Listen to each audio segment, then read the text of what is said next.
Hello, everyone, and welcome to the OUA Show. Where's Connor O'Neill? Oh, he's being a fancy boy. He's working in and around the TSN HQ. He's working in the office tonight. What is he doing, Wade? Is he grabbing highlights? Is he live with us? All I know is he's working like 6 to 2 this weekend, so he just can't make it tonight. I don't blame him for working till 2 a.m. not being able to do our show. But we had a week of OUA football, and what a week it was. Yeah. Some things got settled, some teams continued to slide, and Queens stayed on top. Yes, this is an OUA After Dark edition of the OUA Show because we are recording. I mean, it's not hard to be after dark these days because the sun does go down shockingly early. 6:30, I think it was down today as we sit here on Saturday night recording. But it is about 10:30 at night, and this was a fun day. This was an interesting day across the OUA. The first thing that I want to get out there is just a shout out to Jim Mullen, Gord Randall, and everybody in the background of the Rouge Zone that was put on by Football Canada, Football Weekend in Canada. I was invited to be part of that today. Unfortunately, the 2-hour slot that we were supposed to be talking about the games got condensed to me being on for like 45 minutes and the other hour and 15 minutes just like staring at my phone, waiting for things to go correctly. But once we got things off the ground, I have watched the NFL's Red Zone channel for a long time. And I was thinking, okay, yeah, that's called the Rouge Zone. That's kind of cute. But I didn't have any details on what the execution of watching all of the games was going to be. And I'm thinking, there's no way they're going to be able to pull off having like the audio of all the games and all of it. I'm like, you know how many things you got to plug in correctly to make that work? I'm like, that seems really complicated. I don't think that's what this is going to be. I think it's just going to be us talking about all the games. And then when we got off the ground and we started actually doing it, I'm like, oh my, I'm living inside the red zone. This thing that I've been watching on television for so long, I'm living inside of it. It was so much fun. And I hope that Jim Mullen finds the funding or decides to keep doing this or whatever, because not only does it give people like us, Wade, a great excuse to watch all of the games, it condenses it in a way where it's like, I've always watched the NFL Red Zone and thought to myself, this would be amazing to watch. And it makes football better because even if you have 8 games going on and 6 of them are dog bleep, if the other 2 are close in the fourth quarter, even if it's the Bengals and the Jags, it's like 2 awful teams that you just don't care about, you'll still watch because it's still quality football late in the fourth quarter. And when you put the games close together and you have them, it is football overload. And no matter where like the game of the day was probably out in the AUS, right? Yeah. And it was Bishop's Acadia that was a 15-14 finish that came down to a missed field goal as time expired from 30 some odd yards out. And it's like, I don't have any interest in Bishop's Acadia. Neither Bishops nor Acadia are going to accomplish anything on the national stage this year, but there were stakes attached and it was part of the Rouge Zone and I was fixated on it. So it was a really cool concept. And I know that you were watching too. Yeah, and you get like I had 3 screens going, but on the one screen I had my beloved Toronto Varsity Blues who, got to reclaim the Argo Cup, and on the other screen I had Western for a while because I wanted to see if Windsor could continue their winning on the road. Then the third screen, I was like, well, which game do I pick? Because I can go out and watch some Can West football. I can go east and watch AUS. I can find RSEC, or I can go Rouge Zone and I can have all of it at once. So I had you guys talking. And I mean, at that time, the St. Mary's and Mount Allison game was also a barn burner. Concordia, Montreal was still tight. So it was cool to see the like game to game and shift to shift in the conferences. And like Gord had said when he had first hopped on, like it's so great that we got all these different local play-by-play calls too, so that you could hear the live audio from each game. I wish we would have had all their names. That was the one thing that I wish we could have been like, let's go out to Sackville, to Don Lewis in Kingston, and yeah. Exactly. Like let's give them the shout outs. But that's one of those things that I think you can tinker with and you can improve in the technical aspect of things. And starting it when the games start, I think would probably help that as well. But being able to have that, like my belief has always been with U Sports football, including the OUA, because I played in the OUA and people would be like, oh, I don't know, the entertainment value, it's not great. I'm like, you go to CFL games and all the players that are out there are guys that used to run around on university football fields, most of them Canadian university football fields.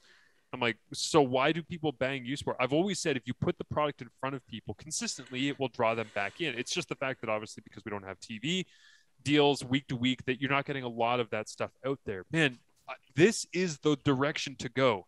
I'm telling you, after doing this today, if you can get a live stream popular enough for everybody to watch it and to have all of the games kind of synced up scheduling wise and all of the conferences on the same page where it's like I get it. You out in the AUS, you've got whatever they're doing for their streaming, and Can West is like a paid subscription, and the OUA is free on OUA.tv, and it's everybody's all over the place. If you can find a way to get these things together and get the scheduling so the games overlap, but it's like a 6-hour window, holy, that like the popularity of that, because I would never have watched those AUS games today if it were not for the Rouge Zone, but I did, and it was interesting. I was happy I got to. Yeah, like I don't watch AUS football very much, if ever, because in my mind, I'm like, well, they're not going to matter at the end of the season because the AUS never gets through the national semifinals and whatever. But like that was fun today to watch. So I want to make sure that people know how great that was. Give Jim Mullen a shout out, give Football Canada a shout out, and let's dive into some OUA action here, because on the Rouge Zone, the OUA was playing King. Although when we were off the air, Laurier went pick 6, fumble return for a touchdown, 14-0 against Mac. And I'm sitting here right in this seat going, oh, wow, look, they're going to the end zone again. Like I'm watching on the feed that's not getting pushed out publicly yet. And I was just amazed how much Laurier jumped out. What did you see from the Mac Laurier game that caught your attention? Turnovers. Con and I talked in our preview again about Dueck and limiting the turnovers, because we saw the 3 interceptions against Windsor last week. And for a home team rebounding off a loss coached by Steph Potasic, you did not expect them to have the turnovers they did. I mean, the Laurier defense today had 4 turnovers, defense and special teams, because we are counting that scoop and score in that. But they also got to the quarterbacks 9 times. I mean, that was very uncharacteristic of McMaster, especially coming off a loss. Yeah, Dueck ends up 10 of 18. Right, for 47 yards and 2 interceptions, as you're saying. And like 10 of 18 is not, and I understand I've got a little bit of natural bias on this, but it's also just the fact that I know McMaster's offensive system very well. Only having 18 attempts, that screams to me not that they were like, well, let's pound the rock and, get after it on the offensive line. That screams we didn't have the ball.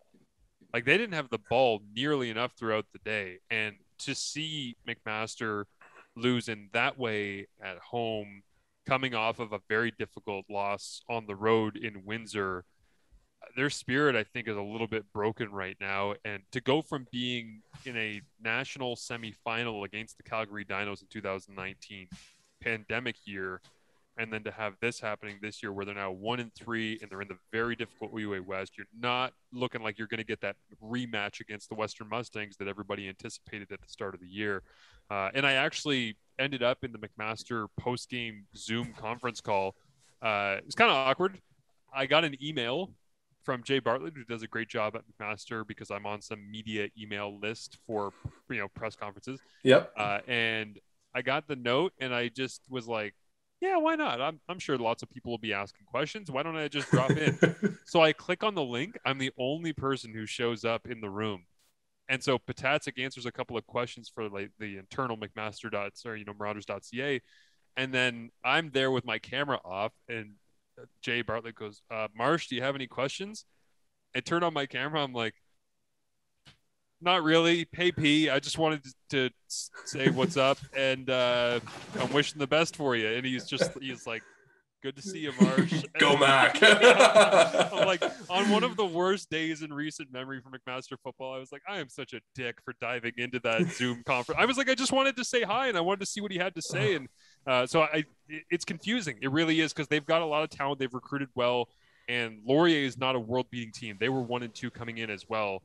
So to see McMaster, as you say, give up 9 sacks and 4 turnovers. They had bad penalties at the end of the Windsor game too, Wade. Like, they end up taking the unsportsmanlike penalty and then an offside in overtime, and that ends up moving the ball forward. And then bingo, bango, bongo, Windsor's in the end zone, game's over, right? So I don't know how they rebound from this. It's a tough spot. And talking about the high recruiting class for Mac, we saw, I guess, freshman quarterback now, Keegan Hall, get in the game, go 6 of 10 for 77 yards. So we actually completed better than fared better than Dueck. And I know Dueck had the great season in 2019, but after what we've seen so far, where he's only really had the one game against Waterloo, do you think that they're starting to debate where they go, or do you ride out Duick for the remainder of this year? It's tough because you have so much respect for what Dueck's done for you, but if the season is lost, which today felt like a bit of a firing point, you were kind of teetering on the edge, and we hope we get in the playoffs, and now it feels like you're headed towards let's regroup. If you are regrouping, I think you start to contemplate giving reps to the next guy there, and that's not fair to Andres, but that's the reality of, you know, if he's not going to be around, then you have to start thinking about the future of your program. And I, again, am someone who understands very well firsthand that when you get reps, you get better. And to give a young quarterback reps, he's going to make mistakes, but they will pay off for you down the road. I remember watching Kyle Quinlan play in a playoff game, I think the OUA quarterfinals at Queens in 2009, if I'm not mistaken. And I remember him, it was a wind game. Mac was up against it the whole game, and he struggled and couldn't throw into it. And they were relying on his legs. And they had a wildcat package with a receiver that was playing QB. And it was like, you take that from 2009 in the playoffs. 2 years later, Quinlan's hurdling a Laval defensive back in the Banyan. It's like those reps matter, right? Like even as a young guy, you get those, you're going to be better off for it. So we'll see where they end up going. Before we move on from this game, though, just a couple quick shout outs. Pat Burke had the big interception touchdown. Ryan Long, 45-yard scoop and score. And then Ife Onyemanum, 6 tackles, 3 pass breakups, and a forced fumble for the Golden Hawks defense. They bring a lot of athleticism to the table, and they fly around to the ball. And when you're having a good day, when it rains, it pours for that Golden Hawk defense. And it did rain across much of the province, so fitting that we get in. But Windsor came in off the win over McMaster and thought, yeah, maybe we can give Western a little bit of a game, 54-4. Like Western did the Western stuff again. Keon Edwards, 171 on the ground, as was expected. I actually thought that both running backs for Western would end up with 3 touchdowns in this game. Trey Humes didn't even play today, so he was out, but Keon just kind of carried the load. For Western, though, I mean, with Windsor coming in, I said to Connor, can they do it on the road? Because we've seen them at home twice, squeak out wins. We've seen them on the road once, they got blown out. This is the second home game, same result as week 1. The ground game with David Adeniran, which they've relied on the last 2 home games, kind of fell short. Western, Austin Ford and Miller in that Mustangs defense just kind of stuffed him. 8 carries, 11 yards, and a fumble. So they had to get away from that and try and find some way to get some form of offense. Yeah, absolutely. And I mean, total offense for Western in this one, 632 was the total on that end. So it's Western at this point. We know they are still the power in the OUA. It feels like we're on a collision course to Western Queens in the Yates, isn't it? Yes, and it's going to, at this rate, because Western has a loss, it is going to be held at Richardson. So we're going to get a full Vanier Cup rematch, or Vanier Cup year rematch for Queens, where they're going to have to face off against the Western Mustangs and still Greg Marshall at Richardson Stadium. Yeah, that's amazing, isn't it? It's going to be like essentially 12 years in between from that 09 run that they went through. And I mean, Queens is interesting. We'll get to them in just a second here, but I just want to open the floor up to you on Toronto over York, your beloved Varsity Blues. I have nothing to say on this game. This game has very little consequence in the OUA East, but you want to wax poetic about how beautiful the Varsity Blues played against York. Go ahead, do your thing. I would very much like to point out some of the defensive plays made, specifically Bob Mullen wearing the backwards visor on game days always adds to their defensive plays. But Cody Hale with the big pick six kind of opened it up for the Blues. 4 sacks, 5 fumble recoveries, a blocked punt, 11 TFLs. They were in the backfield early and often. And the offense, I mean, you look at 116 total yards for Clay, I think, through the air. They had a lot of short fields because of all the fumble recoveries, all the sacks. I mean, one of the TFLs, the punter kind of like tried to get away but wasn't able to. They ended up having like just in the red zone was the start of their drive. But for Toronto, I mean, it does have some consequences because Carleton lost again. The Varsity Blues are a couple wins and maybe one more Carleton loss away from hosting a playoff game. Yeah, that is crazy. And this game also could have been like 40-2. Yeah, the offense for Toronto, like we know talk about this with Colin all the time. You would know, being a former quarterback, but the deep ball being one of the lowest incompletions, it's very tough to kind of get in rhythm with that. And we talk about this like home run offense that the Alouettes seem to run when Vernon Adams plays, where it's either it's a 50-yard ball or it's a 2-and-out. Yeah. And that's what Toronto was really trying for today. They had haymaker after haymaker. That Will Corby down the middle just got deflected. Will Corby out on the sidelines just overthrown. Lovegrove into the corner of the end zone 2 times, just out of bounds. Like, so many big play shots that just kind of missed by a hair or missed by a couple yards, that if it had hit, it would be looking at a Western score. Yeah, there's an inverse relationship between depth of target and completion rate, right? So Yeah. when you're taking those deeper shots, naturally you're going to have a lower completion percentage. The thing is, I always look at it like sprawl ball in the NBA, where people realized, oh, the 3-pointer's worth more than 2. Even if we shoot a lower percentage from 3, well, over time it'll be worth more. If you can hit at a certain clip, like I would say like 40% on those shots that are over 30 yards down the field, over time you can have 2-and-outs, because those big shots will end up changing field position enough that it actually helps you win. With that being said, I don't have Clay Sequeira's throws charted, obviously, as of yet. I haven't at the time, but I would be interested to see how he actually compares to what Vernon Adams Jr. and the Alouettes have done in terms of leaning into, yeah, we're going to have incompletions. You're going to have to live with that. It's going to feel like the offense is sputtering, but once in a while we're going to cash in. And when we do, it's going to be a big cash in. So that's it's interesting to see how they've approached that. But that's enough Varsity Blues talk for now, because they're in the OUA East. So is Queens. And Queens, oh my. what the hell? 45-0. 45-0 over Carleton, as I saw the article that came out from Tim Baines, the Ottawa Sun, saying a lesson learned for the Ravens, it seems like, today against the Gales. And the lesson was, don't test this Queens defense. They are ranked number 1 in the nation for points against, despite having played fewer games than the Quebec Conference, despite playing more games, far more games than the Can West. It's still Queens at the top. This shutout was a big one. They had 5 interceptions on the day, 2 sacks, a forced fumble. I mean, 0 points allowed, 2.2 yards per play. Anthony Federico and Nolan Bedard and the gang in gold were flying around today. Is Carleton's season, much to what we're talking about with Dweck, are they essentially pooched at this point because Tanner DeYoung is out? Like, it feels like that stole their soul after he went down with that ankle injury. They've had a tough year. I mean, they lost Nick Renaud in the preseason.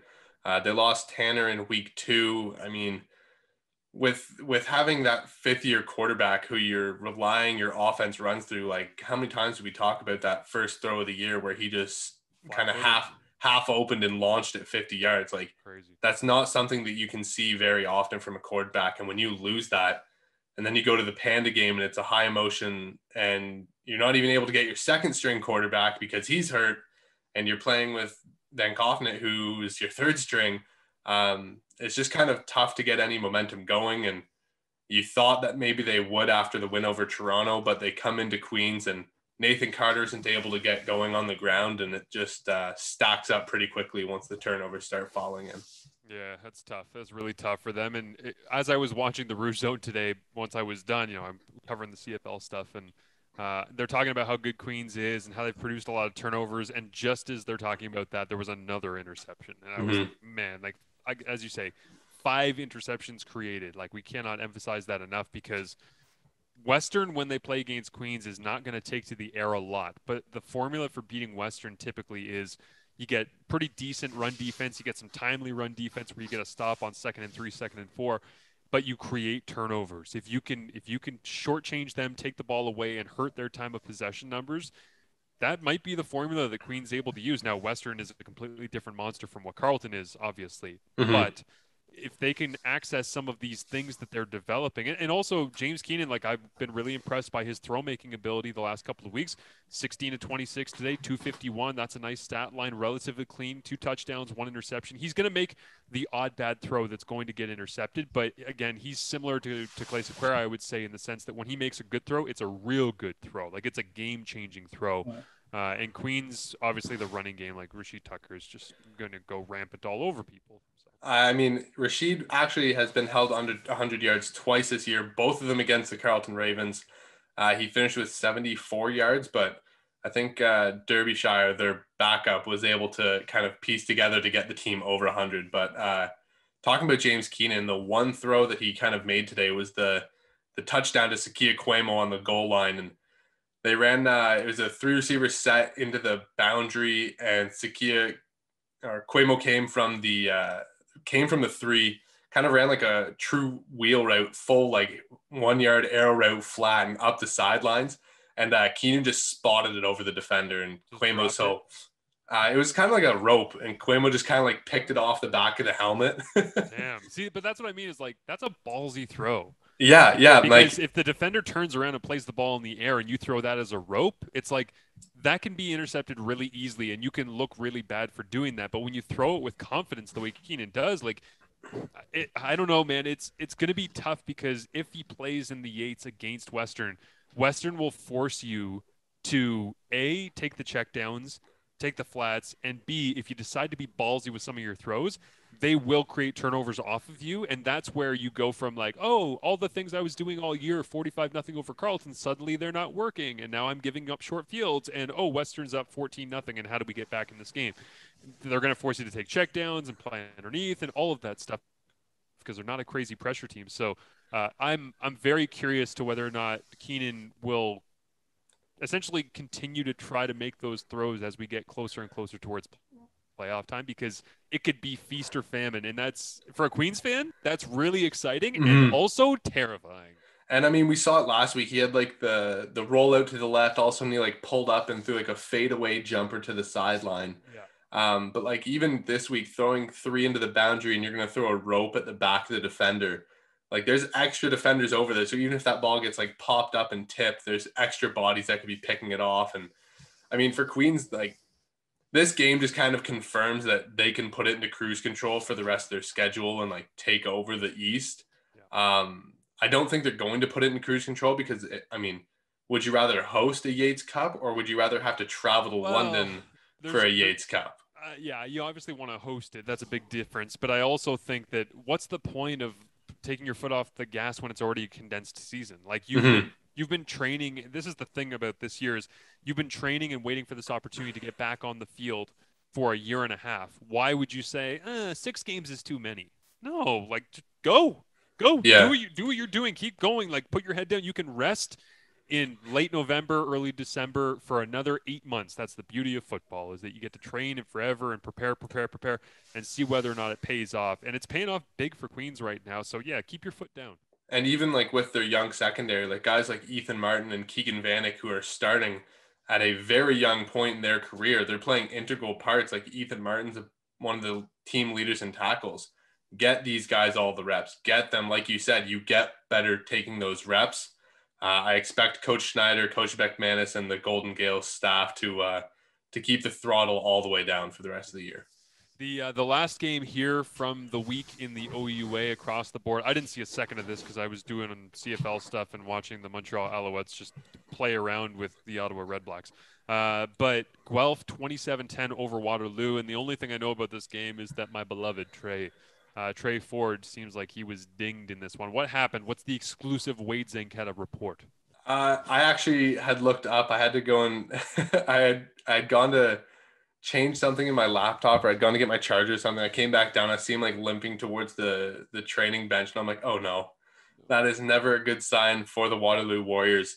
Um, Especially when it just kind of seemed like it wasn't their night. I mean, each team hit the uprights on the field goal going each way in the stadium. So one hit it with the wind, one hit it against the wind.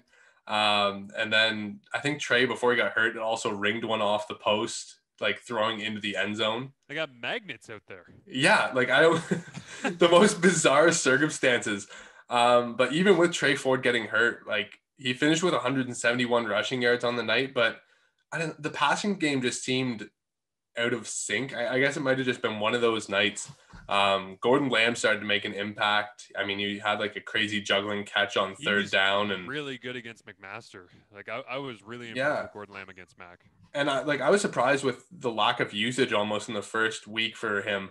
because Gordon Lamb to me, like, he was one of their best receivers, even when they had Tyler Ternowski in 2019. Like, Tyler always had the big chunk plays over the middle, but Gordon Lamb, like, when you get him one-on-one, he's always had, and like even since he was in high school, has always had such a great release, such great route running, and then you cap it off with like the hands where he's on the sideline and Trey Ford throws him back into the field and he just kind of like stabs it, falls down and out of bounds. Like, okay, well, how do you defend that stuff? Yeah, that's really, really tough. Is there another highlight that jumps out for you from this game? Again, 27-10 Guelph over Waterloo, but is there one that that jumps out that you want people to know about?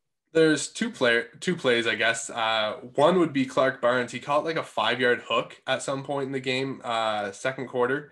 And all of a sudden, it was like he was gone for 70 yards. And someone had to haul him down on like the other side of the field in the red zone. But like he was an inch or two away from being down like by himself, hitting his knee off the ground, stands up between two guys and just takes off. But it really sparked their offense for them because until then, they were just kind of chunking their way down the field. Like maybe they'd take a couple first downs, get into field goal range. Because at that point, they'd kicked the field goal from an interception, and then they just kind of worked their way slowly. Clark Barnes set them up. Smith scored 2 plays later on a great ball into the end zone. He kind of just jumped up and mossed the guy in the corner. And then Clark Barnes in the third quarter kind of said, all right, game's over now. Let me get back to what I do. And when Clark Barnes is on the kick return unit, just do yourself a favor and kick it somewhere else. Yeah. 108 yards to the house. Yeah, so good, so athletic. I honestly can't believe Trey Ford finished after getting injured with 171 on the ground as well. I know you already mentioned that, but like, that's ridiculous for a quarterback to be at that level when it comes to the athleticism and everything else. So that is the full rundown for you on all things OUA. You got a final thought for us here in the OUA show, Wade? I said it on Thursday. I will say it today. Hold your boat on Windsor was my one thought. This week it's going to be hold your boat on Toronto because they play against Guelph next week. Both teams are going to be coming in. It's going to determine playoff seeding. Will Toronto's offense get on the road and play well against a Guelph defense that 10 points against Waterloo, Queens to 14 points, Western got taken down.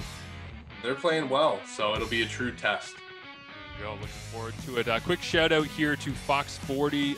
They are a huge supporter of all things a Canadian football perspective, and we want to make sure that everybody here on the OUA show knows that Canadian football perspective is supported by everyone at Fox 40 and the work that they do to try and make sure that we get this off the ground and we can bring you great Canadian football coverage is very much appreciated by them. So you can go to fox40shop.com if you ever need anything, whistles, coaching boards, any equipment. Go to their website again, fox40shop.com. and use the promo code CFP, and that will get you 15% off. And of course, if you miss any of the games, they're available free, which is a magical word when you come from a Scottish household. Free. That OUA.tv is where you can go free. All football games streamed live and on demand. And if you need any stats, like I did today as I was watching those games and I was doing the Roo Zone, go to OUA.ca for stats, standings, scores, and much, much more. Coming up on Monday here on CFP, we've got for you another edition of Marsh and Mellow as we recap the 3-game CFL week that was week number 11 that just wrapped up about half an hour before we taped this thing. And of course, coming up for you on Tuesday, there will be the announcement, drum roll, of Players of the Week. Of course, the Canadian football perspective, OUA Players of the Week. Don't give it away. I cannot give it away. It will not be Rashid Tucker, unfortunately. 2 times in a row, he could not pull off the trifecta, but I don't think he really cares all that much because they won 45-0. There you go. They're dominant. They're in control. That's Wade Zanchetta. I'm Marshall Ferguson. Thanks for checking out the OUA show. We'll talk to you next week right here on Canadian Football Perspective.